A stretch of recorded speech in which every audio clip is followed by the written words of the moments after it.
What telescope should I buy? It's been a much Googled question this pandemic according to Sky and Telescope, which reports that telescopes are flying off the shelves. This is great. It means that, as I have suspected since March, there's been a surge in interest in the night sky during this pandemic. It's not surprising that people are investing in telescopes. They're cheap and, hey, if you want to look at the night sky you absolutely need a telescope, right? You see, telescopes are serious scientific instruments.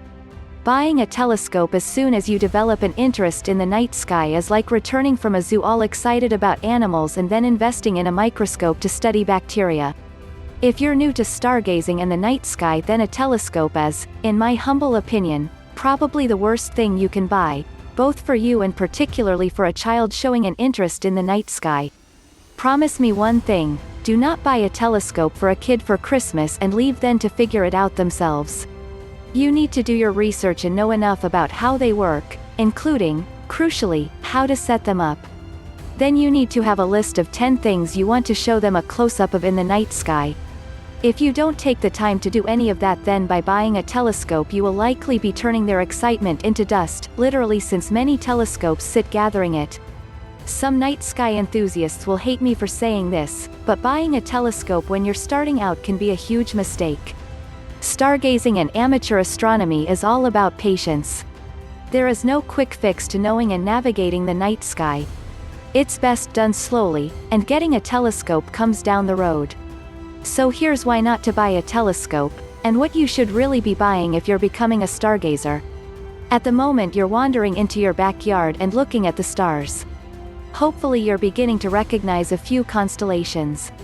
You've seen Mars, Jupiter and Saturn this summer, and you fancy a close-up.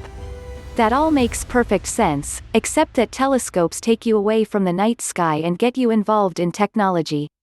A go-to telescope might persuade you that it can automatically slew to hundreds of must-see objects without you even knowing the night sky.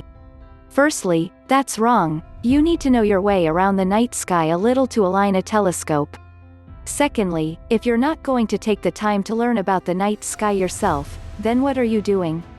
What's the point? Be prepared for a steep learning curve. Before you make a purchase you really do need to know exactly what it is you want to see through a telescope.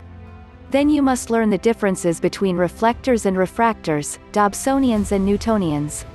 Now consider the merits of mounts, alt-azimuth or equatorial. What about taking photos through a telescope? Can you use your phone with it? If you're a stargazer primarily because you're a nature lover, all of this is very dull.